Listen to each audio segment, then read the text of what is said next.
2025, 6 p.m. regular meeting of the Windsor Heights City Council. Roll call. Stephen Sears. Here. Joseph Jones. Here. Michael Libby. Here. Mark Campbell's gone. Teresa Harms. Here. Please join me in the Pledge of Allegiance. Pledge allegiance to the flag of the United States of America, and to the republic for which it stands, one nation, under God, indivisible, with liberty and justice for all. Thank you. Approval of the agenda. So moved. Second. Roll call. Susan Skiris. Yes. Joseph Jones. Yes. Michael Libby. Yes. Teresa Harms. Yes. Item 3, public forum. This is the time set aside for comments from the public on topics of city business other than those listed on the agenda. No action may be taken. Please come to the podium, state your name and address for the record, and keep your comments to no more than 5 minutes.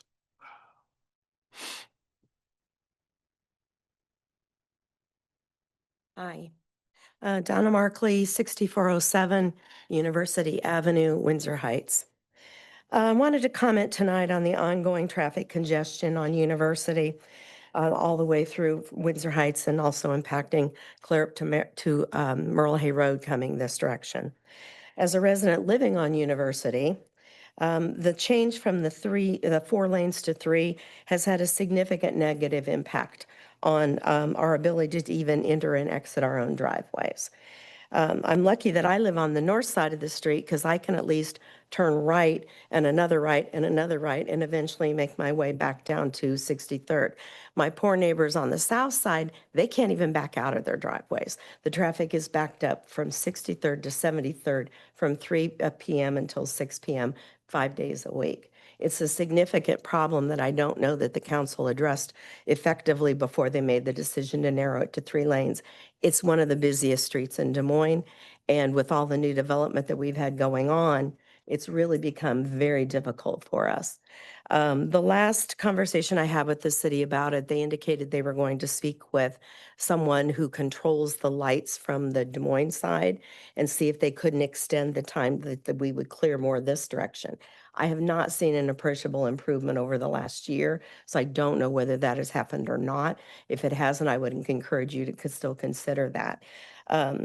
It's difficult for all of us. I've lived on the street for 36 years, and it was 2 lanes when I moved there, and whatever, it's gone. We went through, survived the widening to 4 lanes, lost 15 feet of my yard. I get all of that. It was fine, but it was much more effective, and I didn't have any problems coming and going as I pleased. I can't do that now anymore. And so I would hope that the city would go ahead and try to continue to do some things. Those of you that voted for the 3 lanes, I think you're going to be in trouble on University on during the elections because there's a whole lot of people not happy about it, especially those of us who live on that corridor and even on the side streets as well. You'll see people used to say they didn't come down University because of the speed traps that we had in Windsor Heights years ago. Now they say they don't want to come down University and go into Windsor Heights because of the congestion along the street. So I appreciate your time tonight. Thank you.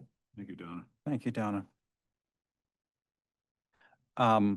One comment on that, I think, is that the light adjustment still hasn't happened. So. And I think AJ maybe can tell you more. Yeah, I think maybe we spoke a couple months ago now. And so the 63rd and University Avenue signal is controlled by the city of Des Moines under the DOT jurisdiction there of 63rd. We did reach out to the city of Des Moines, requested that they take a look at lengthening the University Avenue, the east-west green light timeframe, particularly during the 45 hour-and-a-half minutes of rush hour every day. We took some footage and sent it to them as well of the backup that occurs around that timeframe. Their position is they'd like to see a traffic study done to warrant that. So we are planning on doing a traffic study after 73rd Street is fully open. Unfortunately, we're looking probably at summer of next year before we can get that accomplished, barring doing it in the wintertime. So that's our plan right now, is to do a traffic study along several roads in the Windsor Heights where we've had some development, but primarily University Avenue. Get that information in the city of Des Moines and see if they would adjust the length of that green light What I personally observed driving that every day during the time frame is, I can't really speak west of 70th, but east of 70th, you never get everybody cleared out of that queue through the green light on University at 63rd. So I think there's backup at other signals as well, but that one, in my opinion, again, kind of looking at the east part of town, seems to be the main culprit of holding traffic back. Whereas if you look north-south on 63rd during that time frame, you don't see near that backing up during the green light cycle and the red light cycle. So it's a little bit out of our control.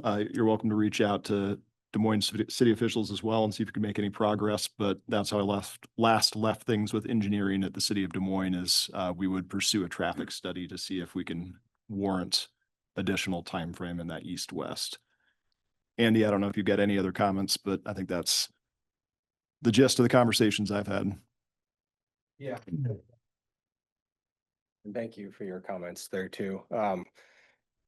This, I think, goes more towards the whole traffic signalization as a whole of trying to get all these signals working together in the sense of using the ICN line and basically the capabilities that we have for them to communicate even with other agencies too, like the city of Des Moines. So syncing those timings up to help kind of facilitate that traffic along 73rd Street and as well as University Avenue corridors. So we work hand in hand with the city of Des Moines traffic. I was on the phone with them a couple hours today for another specific issue, but I think everything that Adam has already kind of suggested that is going to take place is forthcoming and is in the works.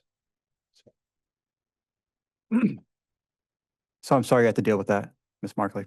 And it will be addressed, probably not in the time frame that you like, but it will be at some point. Okay, contemplate any additional development of the university. I was on the board of adjustment when the Casey's came on board, and their traffic study that they paid for, the city did not, indicated the response to the board of adjustment was, it's not going to make it any worse. And that's no way to take development into our city and just not fix problems. Let's just patch them. So I appreciate your time. Thank you. Any other public comment? While I'm up here, I would like to say something too. Next Tuesday, October 28th is National First Responders Day. We don't have a proclamation on the agenda tonight, but I would like to take a moment to express our gratitude towards Chief Roth and the police department, Chief Meese and Lieutenant Jones and the fire department for all their sacrifices and answering the call of service to our community. So thank you. Thank you, Andy. Any other public comment? All right, consent agenda. So moved. Roll call. Susan Skiris, Yes. Joseph Jones. Yes. Michael Libby, Yes. Teresa Harms. Yes. 5A, discuss the 2026 73rd Street Build Grant application. So move. Second. Is it an action item or just discussion? Just discussion, a few updates, most of which are included in the staff report there, but we did hold our debrief with a consultant of the Department of Transportation a couple of weeks ago now. Wasn't as lengthy or an in-depth conversation as it was 2 years ago, but I think we've gotten a lot of good feedback from that in the prior year, and I don't believe the reviewing agent was available due to the government shutdown this year. In essence, we did move up in the scoring in many categories. I think to potentially be successful in a grant in 2026, we'll probably need to move up into the high category for 1 or 2 more of those. So we scored 3 in high and 3 in medium this year out of the 6. And the feedback we did receive is some of the concerns or lack of information that they felt was in our application was in the analytics section of our application, but that section does not get reviewed unless you score it a project of merit in the narrative portion. So we're planning to work with the MPO again, subject to the MBO board's approval to continue that relationship. We'll shift some of that information into the narrative There's a couple tweaks I think we're looking at elsewhere from there, but generally speaking, the addition of the pedestrian bridge, some technology, renewable materials in the road, and the letters of support and financial support from the city of Des Moines and West Des Moines did raise our score quite a bit. And the significant decrease in funding for the 2025 applications due to the overfunding of the 2024 applications meant it was a pretty small pool of cities and counties that did get funded this year. So feeling somewhat hopeful that we'll be able to get grant funding here in 2026. The project is continued to be slated 2030, 2031 in our CIP. And we have received $2.7 million from the MPO in STPG funds. So we're gearing up for the project. One other note, we're continuing to pursue some conversations of potential acquisition of the railroad right away or a portion of that railroad right away. If we were able to get the sidewalk or the trail within the existing right of way with whatever we acquire from the railroad, the reconfiguration of the on-ramp and the off-ramp from 235 wouldn't be necessary. And that's driving a significant portion of the cost on the project. So we have a few years to figure that out. There's some changes in the railroad ownership that appear to be forthcoming. It's always difficult to acquire anything from a railroad, but if we could get through that, that would also be a nice opportunity to reduce the project cost overall. Do have letters of support listed in this sheet here. The top ones are the ones that we pursued and received last application cycle that we had fresh letters of support, which was 2024. And then a few additional ones listed at the bottom there. If you have anybody else that you can think of that you would like to pursue a letter of support from, feel free to add it to this list. Or if you have any relationships with individuals or organizations on here and like to help staff get those letters of support, just go ahead and put your name in there and we can coordinate the details and get you a template for that. But appreciate everybody's past efforts on that and look forward to the new application cycle opening up here in the next 30 days or so and working with Colton and Mink and the MPO to get that completed probably mid-January. So where would you say the railroad discussion is? Like how far along? The MPO has had an initial conversation with the railroad, exploring possibilities. They also had the pedestrian rail discussion, kind of looking in this corridor at that time. I think those conversations have stalled as ownership might change. I did reach out directly to the railroad and just made an inquiry and got kind of a template response. So at this point, if anybody has any avenues of communication with them, we'd certainly take them. But I believe that there's interest from adjoining municipalities as well at a broader acquisition of the spur, everything north of Windsor Heights perhaps, or even including to the south. So a regional approach on this might be mutually beneficial to at least start with. And if we can't accomplish that, perhaps 10 foot of that right away on the west side of it, just within Windsor Heights would be the next best option, at least to accomplish what we need to accomplish. Let's talk about them.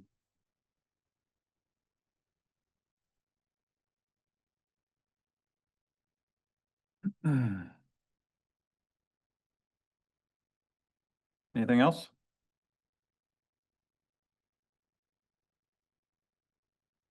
Since there wasn't an action item, do you want to withdraw the motions that were made?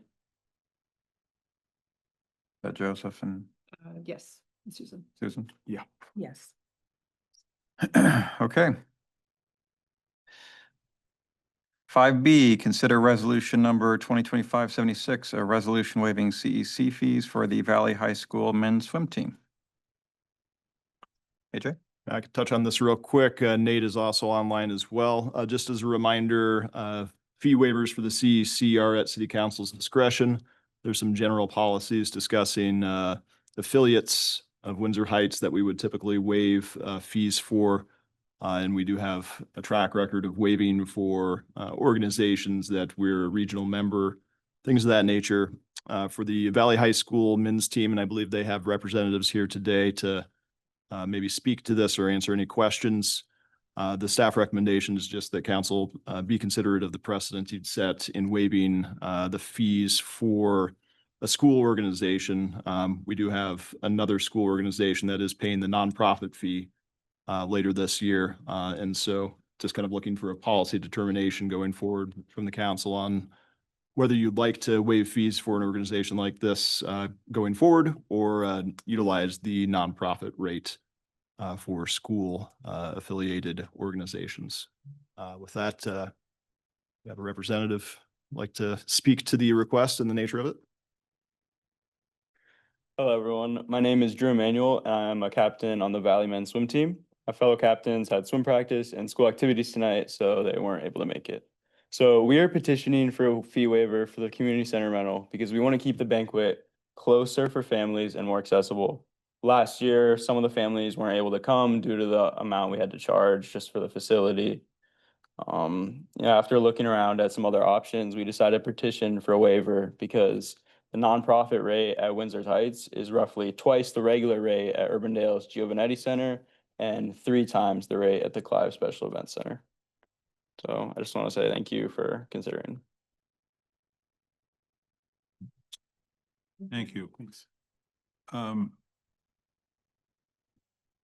AJ, this is out there quite a ways, March 8 of 2026. What do our rental, do we have a rental already for that Saturday? Nate, do you happen to know if there's an existing rental for March 7th or 6th? I'm taking a look right now. I do not. I know there was no reservations for the date that they had requested the waiver for. I'm going to check into the rest of that week and I will let you know. Thank you. Thank you.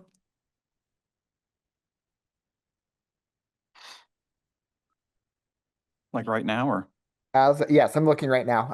As of right now, I have nothing actually for the entirety of March at this time.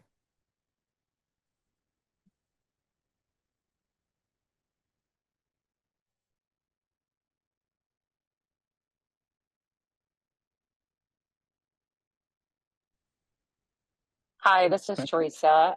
Just a quick question. I think about my children's events were generally held in the Valley lunchroom. Just out of curiosity, because I'm sure it's probably changed since then, to the young man who spoke, have you guys held it at the or maybe where have you held it in the past? In the past, we've been. Could you come up? She can't, she got to speak into the mic so she can hear you. I'm sorry. In the past, at least the last 2 years I've been there, we were at Des Moines Golf, and then was it Glen Oaks? I think was that the 2 years? I think we did, yeah. I think Glen Oaks 2 years, Des Moines Golf 1 year. So. Okay, thanks. So do you charge then folks to attend? You would have somebody come in and cater? Is that how? Yeah, we usually, I think last year we did it with Glen Oaks, but I think we would try to bring in food from like Hy-Vee or something this year. Is it considered a fundraiser for you all? Sorry, guys. We do a bunch of fundraising just to kind of help fund our team throughout the year. I wouldn't say this is a fundraiser, I mean, kind of, but we do a bunch of fundraisers, honestly. What, on average, have you been charging families to come? It was like 70. Oh, more, okay, 20 for the parents, 20 for the parents, okay. Per person, per parent, okay, 20 per parent, not for the kid, okay. So yeah, 20 per parent on average.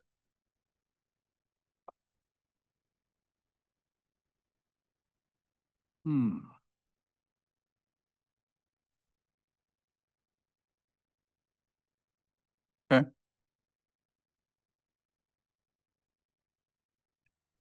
Other questions?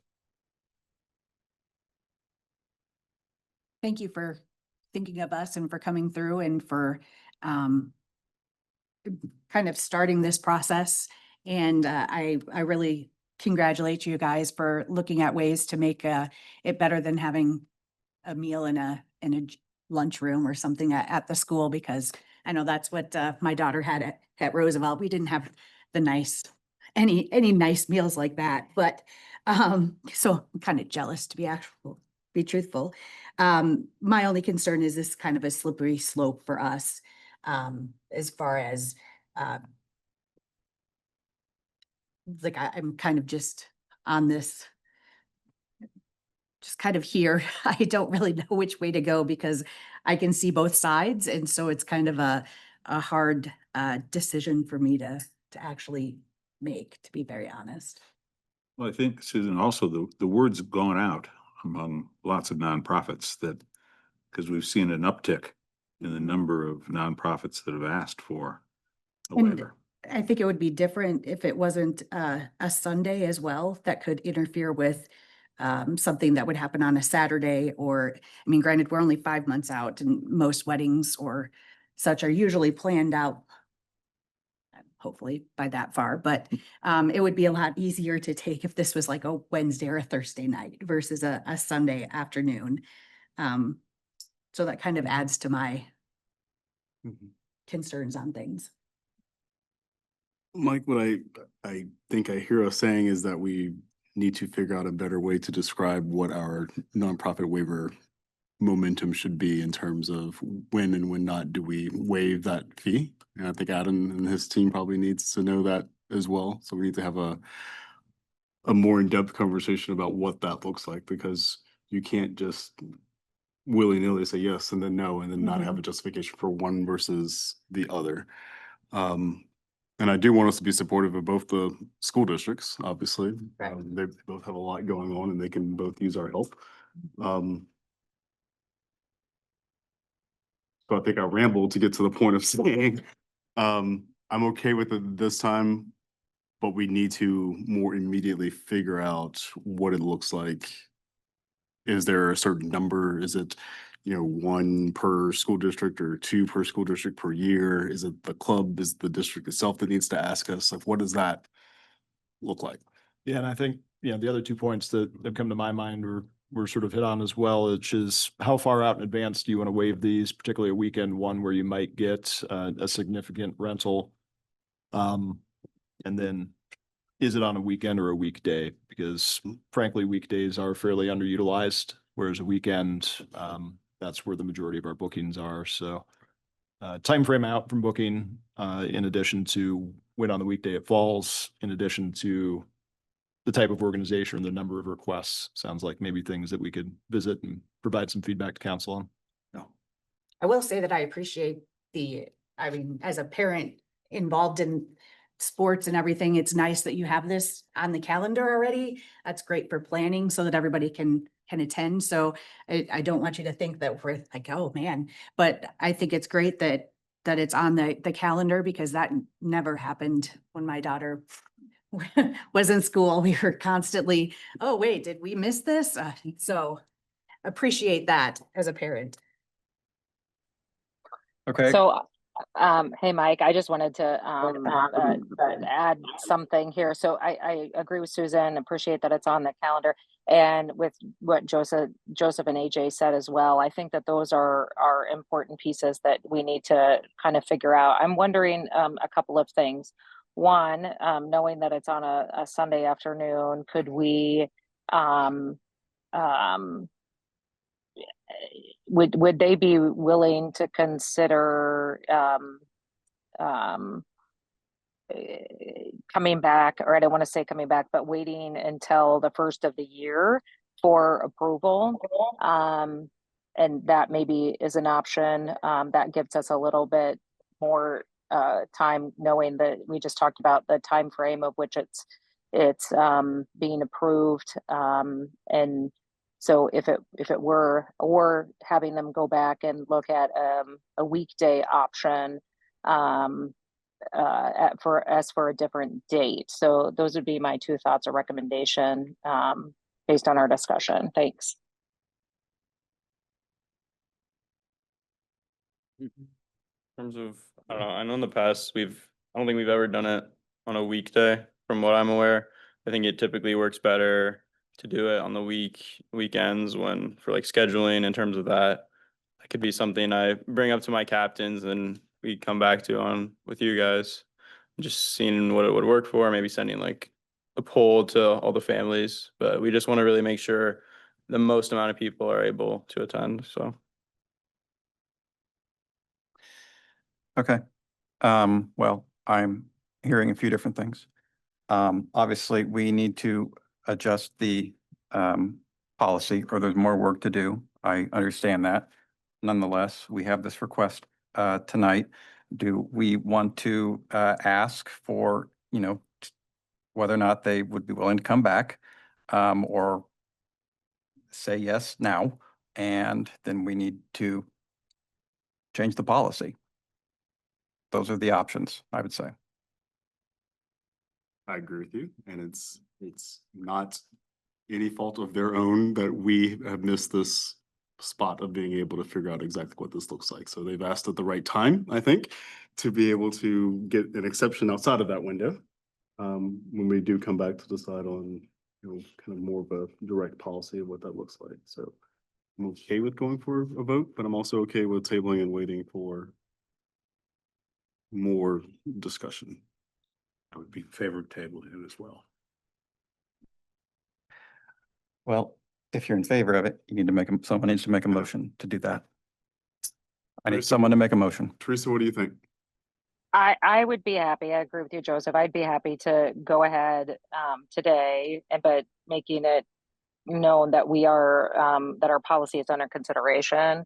But the young gentleman came here today based on information that was made available, and I think we're kind of caught unprepared for this. So I'd be happy to let it go for today, but knowing that we need to move forward with some cleanup.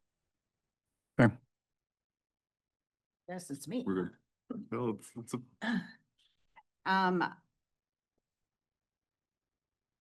I'll be okay with approving it today and then moving forward with us getting our act together. All right, is there a motion? I motion that we approve the waiver of the fee for the Valley Men's Swim Team. Second. Roll call. Susan Skiris. Yes. Joseph Jones. Yes. Michael Libby. Yes. Teresa Harms. Yes. Thank you. Thank you. C, consideration of resolution number 2025-77, a resolution waiving CEC fees for Lead Des Moines. AJ? Yes, Lead DSM's nonprofit organization that does community leadership programming across the metro. They have requested a waiver of the fees for use of the CEC from 8 to 5:30, October 30th. That's a Thursday. No current events scheduled there.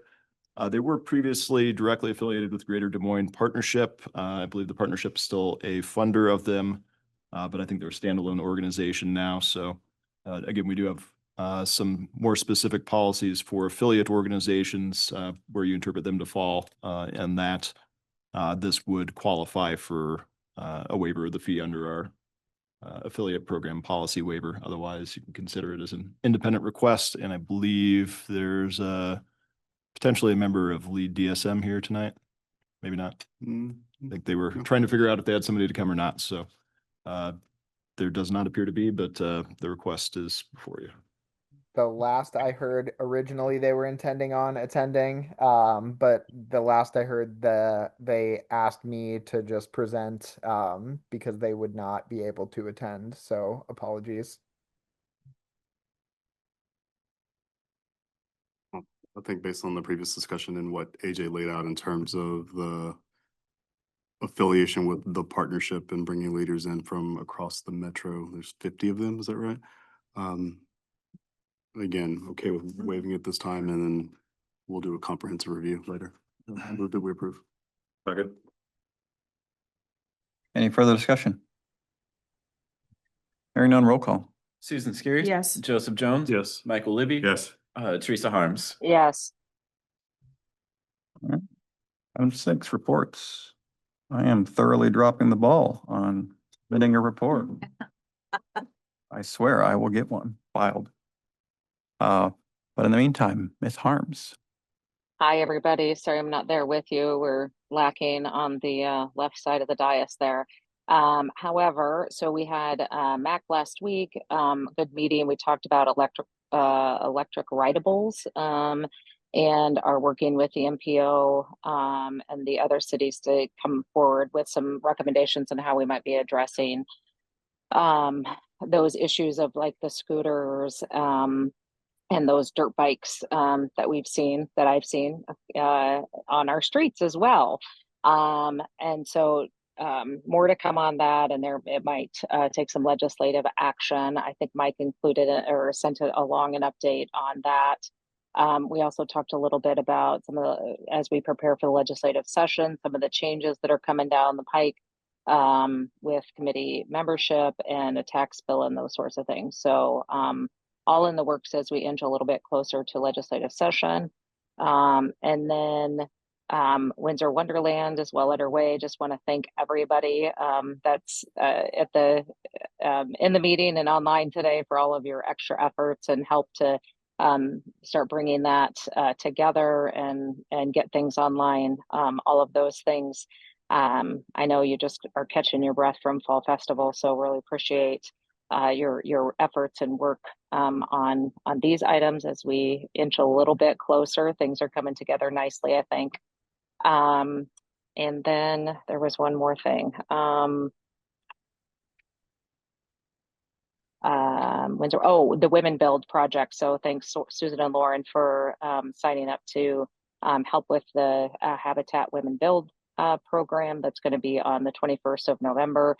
And we're still raising dollars for that. So I will send the link for anybody who would like to make a contribution to the Municipal Muscle is our team name for the women in the metro, the greater metro, that will be working on the build for that project. So thank you. Mr. Libby. Teresa, I had a young man ask me the other day if there's a place to go to volunteer for Windsor Wonderland. That's a great question. Adam, is our volunteer link up yet? I have not received one yet. Okay. Thank you, Michael. I will, if you want to send him my way, I can find out where he wants to be or interest, but otherwise, we'll work on getting that live this week. Thank you. Teresa, it just was transferred. I just transferred everything from last year over to this year. So changing the dates basically and the times and everything's on the Sign Up Genius. So if you have any changes that you would like to make as far as volunteerism and where you would like people, you'll have to do some editing on that. Can you just send me that link, Susan, and I'll go in and do it? Yep. All right. Thank you, everybody. Thank you. Well, thank you. Just a compliment to our police department for recent action here in the city of Windsor Heights. What professionalism and also having the opportunity to work with other departments and other agencies, not only here in Iowa, but in the United States. So nicely done, Chief. Thank you. I attended the 25th anniversary of Bridges of Iowa last week. I've been gone all week long and then came back for that and then left again. But it was quite a successful event. It's a great organization, and Jeff Lamberti was kind enough to sit down with me to talk about it at some length, and we hope to make that part of an upcoming podcast for the city of Windsor Heights as well, because he had glowing things to say about our community and the city council. That's it, Mr. Mayor. Jones? And the bridge looks really great. So I want to say thanks to Andy for all the area around the bridge. Right. It also looks great. So y'all did a really great job there. So we are down to 2 more meetings to talk about this redesign for DART. And Erin and I are really, really excited. Can't speak for Erin though, because she's the attorney. We're there. We are there. And so today we had a discussion about taking what was the draft proposal and tweaking it a little bit based on all the comments that they heard. So we talked about some of the routing changes, some of the spacing changes, whether or not there was a ability to bring back some of the service that West Des Moines would lose. Talk about the airport and whether or not we'd be able to extend there. And then microtransit. And so we went through kind of in depth, and some of the big takeaways there was a little bit of rerouting, changing for the service that goes out to Altoona. Some of it is basically counterclockwise versus clockwise movement of buses. Some of it is making sure that the stops align. Realigning 6, 7, and 8, which are on the south side of Des Moines, I think to give more service and more accessibility for folks. And talking about the airport, it's just not feasible in the current budget, so it just won't make it there this time around, but definitely probably in the short list of things for an opportunity for expansion if we ever get to that point. Route 3 will change after it leaves Walmart. Instead of continuing on to West Des Moines, to Valley West at a 15-minute rate, the rate will increase after that in order to make the buses align better and put another bus online to make it pass through a little bit quicker. West Des Moines has asked to increase their coverage by paying additional dollars into the system, so they can have better access down the corridor that gets to City Hall, the library, and down EP True, which will be helpful. And basically that route will go from Walmart to Walmart. Not that people need to shop at both Walmarts, but because of where those two population centers are, of people going shopping and getting to places along that route, that'll be a part of that. We talked a little bit about microtransit changes, spans of service from 6 a.m. to 10 p.m., and increasing the bus stops to every 3 or 4 blocks as opposed to 1 or 2 blocks. So that will speed up the timing, of course, and also make it a little bit easier. So instead of a person accessing multiple bus stops, they may only have 1 bus stop that's the closest to them, as opposed to 2 or 3. So we'll get final comments from the commissioners by the end of the week. It'll go back out for public comment and final feedback. And then we need to vote on it on November 4th. At that meeting, and then we'll do a final approval of everything on the 2nd of December. We also will talk about the paratransit only option, like I told you, and what that looks like, and whether or not we'll direct the staff to work with those 2 municipalities on the possibility of making the changes to do that. I think that's it. We'll do Title IV analysis to make sure that there's no large discrepancies there and people who disenfranchised because of the change. So yeah, otherwise I think we had a really productive meeting. Everyone's on the same page, feeling positively about this collective action. And we talked a little bit about the funding formula change too. So any thoughts, questions, ideas? I was surprised at how much those shelters cost. When I interviewed Amanda. Yeah. I mean, those Well, get pricey. it's not just a bench and a tent. Right. Yeah. Yeah. Scaries? Thank you to Mike and Adam for joining me at the Catch Des Moines Annual Luncheon. Seems like it was years ago, but maybe 2 weeks ago. Thank you to all council for your kind words and texts. It really meant a lot and was thoughtful of everyone to take the time to reach out when I was honored as the community champion. On October 9th, I went to Wake Up Windsor Heights. We had a really good turnout, about 25 or 30 people, and it was nice to see a few new faces. At Chamber Bash last weekend, I started chatting with some of the newer businesses, and they had lots of questions about our special events. So conversations are already starting about our special events, which is always a good thing. Metro Waste monthly meeting was canceled. I did get to their employee event at Blake Park Zoo. It was fun to see so many staff members being recognized for their many years of service, and seeing the animals waiting for dinner was definitely a different meeting setting. So I stopped by the 25th annual celebration for Bridges of Iowa. I couldn't stay for the full event because it was my birthday and I wanted to go to Luca for scallops, but I did get the chance to hear Mayor Jones speak, and it was quite a great crowd there.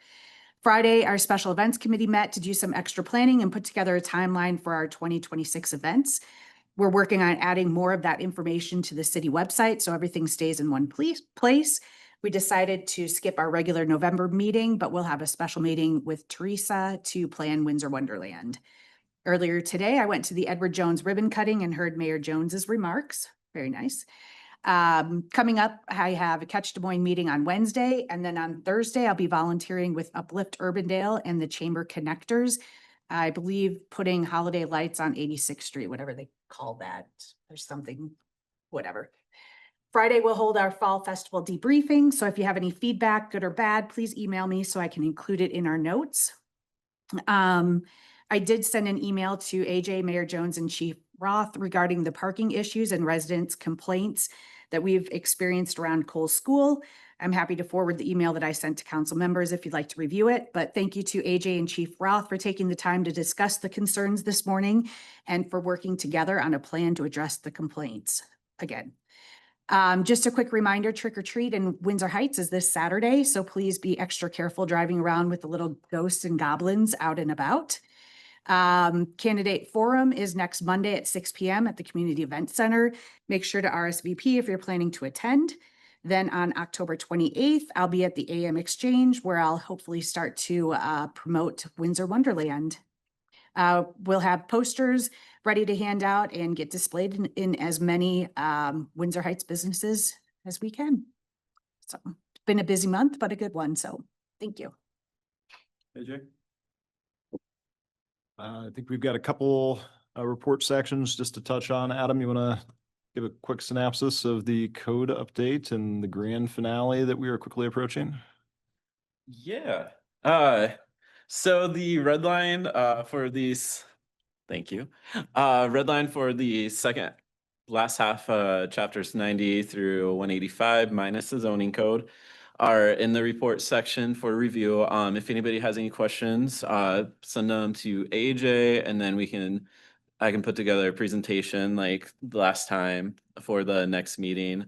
But really the changes, the large amount of red lines that you're gonna see are from ordinances that have already been passed. So that's the big chunk of the red lines. The rest of the red lines came from engineering, Bolton and Mink, and we're basically I'd say like cleaning up of the code, very not substantial changes to the code.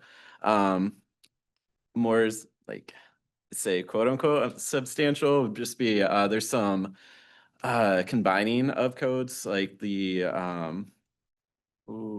Something mechanical, electrical. yes, those ones got built into the building code. So it kind of took away some chapters there, and then also peeling the dance hall chapter. Took that out. That is nowhere and no one else is around the metro. It's been quite a few years since I saw a record of Des Moines. I'm sad to see my power of good moral character judgment with a dance hall permit go away, but I'll find power elsewhere. And then as far as next steps, I just got back from Safe Building today, the edits for the rental chapter. And that was just bringing that one to the 2021 edition of the International Rental Code and Property Maintenance Code. Very, very minor updates to that, but I'll pass those through Erin just to get her eyes on it. And then next steps will be to get it over to Simmery and Corey, and they'll combine all the red lines, the ordinances that have been outstanding that have been passed since we started the project. They'll create a final draft of the code, send it back, and then we'll comb through that, make sure that everything's lined up, everything's in there, that we've redlined, all the changes are there, and just cross our T's. And then once that is done, to get it to the finish line of a public hearing, since we are doing the whole code, it'll have a public hearing with it and then doing the readings early, probably. I mean, I don't want to jinx it, so I don't want to say a month, but I've got a month in mind, but early 2026. Other than that, staff's got a meeting scheduled with ARL to bring the Community Catch Neuter Release program forward at the same time as code adoption, which would allow for that program to legally exist. And I think there's already been a couple comments on rideable electrical scooters. We'll see how that shakes out regionally in the conversation and legislatively at the state. Perhaps something will be ready by the time that we're doing our code adoption and we can incorporate that into our overall code overhaul. If not, that'd be something that staff would recommend we bring forth at the time that the regions sort of come up with a consensus on the language and enforcement. But Chief, anything to add on that front, or has it been pretty well covered? The work group starts Wednesday for the local chiefs. And we're trying to get the MPO AG's office, DPS, and somebody who's done. Councilmember Harms, for your benefit, the working group, which incorporates a lot of different regional organizations, starts Monday on those Wednesday on those conversations. Other than that, if there's no questions there, we've also got included the report from Des Moines Waterworks that staff sat down and discussed about a week ago as well. They have a rates change coming into effect or proposed to come into effect January 2026. That would be a 10% rate hike for the city of Windsor Heights. There's kind of two brackets that they look at. They look at the cost of providing service and then how much revenue is produced by each of their full service cities to determine whether they'd fall in the lower bracket raised percentage, which I believe was 6% this year, or the higher bucket, which we fall into of 10% this year. And then we also went over some of the other rate structure changes they have that would include the water service availability rate. Nearly all residential units have a 1/2-inch water service line. So that's about 95% of Windsor Heights residents. That water service availability fee, the fee just to have water ready to turn on at the tap, I think goes from like $6 to $7 a month. So $1 increase. But when you get into the larger connections, the data centers, the Hy-Vees perhaps, there is a more significant rate increase, but that's pretty minimal impact based off of the number of large connections in Windsor Heights. Beyond that, we also discussed capital improvement funds with Windsor for Windsor Heights held by Des Moines Waterworks. That fund is sitting at a pretty healthy approximately $2 million. The original anticipation was to spend some of those funds down on 73rd and 68th. Since those are urban renewal projects, we elected to use urban renewal funds on those as well and reserve those capital improvement funds for 74th Street and other non-urban renewal projects here in the next 3 or 4 years. So you'll start to see that number come down as we bring online some of those reconstruction projects elsewhere in Windsor Heights. And then we're also expecting to see a report from them on kind of their top 10 priorities, street priorities from where we're seeing the most water main breaks. So we'll have that updated list to work with for our capital improvements plan process this year.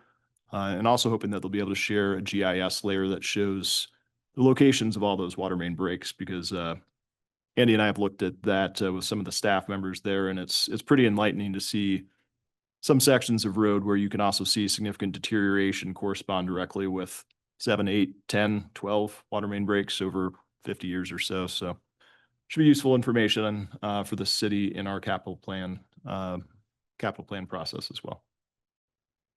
Happy to answer any questions. Otherwise, that's all I have.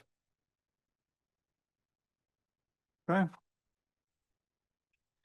All right, item 7, closed session. Per Iowa Code, section 21(5), sub 1, sub I, to evaluate the professional competency of an individual whose appointment, hiring, performance, or discharge is being considered when necessary to prevent needless and irreparable injury to that individual's reputation. And that individual requests a closed session. And I have made that request and just appreciate honest feedback. So of course, like to have a closed session to be able to receive that open feedback without any public information being disclosed. All right, is there a motion? So moved. Roll call. Susan Skiris, Joseph Jones. Yes. Michael Libby. Yes. Teresa Harms. Yes. It does look like my notes from our September 15th meeting saying that we would discuss Adam's evaluation in November, the first November meeting. Yeah, I think that the schedule that I included in the packet was probably had this timeline on it, right? On the memo, perhaps, but then we talked about changing it. Is that how I remember it? So we That's did, what we did. Right. Okay, and then was that? I mean, I feel like that was put was that put in an email somewhere? You put that in an email somewhere. I think I asked Adam, to send me the timeline, and I think when he sent that to me, I just assumed it was the updated timeline. It didn't double check it. So my apologies for not doing that. And so that's probably what moved this forward. But yes, when we talked about it at our council meeting in September, did not do it until September, or excuse me, till the first meeting in November, because Lauren and I were going to be gone. We moved everything back by a couple of weeks. So there was an email sent from Teresa to us on October 9th. And it says all the timeline, and it does say November 3rd is council Yeah. and that's what I wrote down admin too. to meet in closed session to discuss performance eval. Okay, hallelujah. Thanks. I don't have it in front of me. It says October 20th, evaluation results shared with city administrator and council as a whole, develop performance goals for next year. So what are we doing now? I will admit that I have not read this. I have no issue pushing it back to November 3rd. I read this email and I saw there was going to be some discussion from this tonight. I was like, okay, well, if there's going to be discussion, I'll call for the closed session. Highly competent organization we're running here. We appreciate you looked out and, brought this to our attention, because I did realize today as I was mowing, I was like, you know what? I never filled out any form. All right. So Lauren sent us that, right? next council meeting is the 3rd, right? Right. Teresa something. Okay. Correct. And then, all right. I'm not saying what you just talked about. So when are the forms due? Yeah. So Teresa, when do you want the forms? Let's start with that. I think I put it in my thing. I think they're due next week. They're due 3 days ago. Right. Yeah, they were already due. Oh, the 17th, right? Yes. Okay, so don't forget, get them in. So by Thursday, by Um, Friday, Let's do by the end of the day, by close of day on Thursday, and then I'll shoot that back out to everybody on Friday. All right. What day is that? mine got, The 20th. so totally forgot. about it. 23rd. Yep. The 23rd. So did I miss an email too? Did Adam, AJ, did you do one that we're supposed to read through that I failed to read through? I'm just gonna say that. We're just going to do hard reset. We'll Reset. we're gonna shoot from the hip. Okay. Did AJ fill out? Didn't there used to be something that AJ filled out that like listed something, or am I thinking of? I think he always submitted at the same time everybody else did, so it was just part of the compilation that I sent back out to everybody. Gotcha. Okay. So those will be due the 23rd, close of business. And then what, are we waiting till the 3rd to have the discussion then? Or Yes, do we want to, are we wanting to do everything then? yes. Yes. Okay. All right. Good enough. All right. All right. Everything's due October 23rd. You want to meet between then and the 3rd, get it done, and we're doing everything on the 3rd. Okay. Keep the agenda light. So that is the day before election day, right? Yeah. Okay. Awesome. Just so you know, don't have any banners in your car that are visible. It doesn't matter. We're good. This is all just, We're back in open session, sir. It was a quick one. it's all just relative. Everything was great. Yeah. Okay. All right. We have the timeline down. Everything's understood. Can I get a motion to adjourn? Moved. Roll call. Susan Yes. Skiris, Joseph Jones. Yes. Michael Libby. Yes. Teresa Harms. Yes, thank you. Well, I've never felt so unprepared. I don't,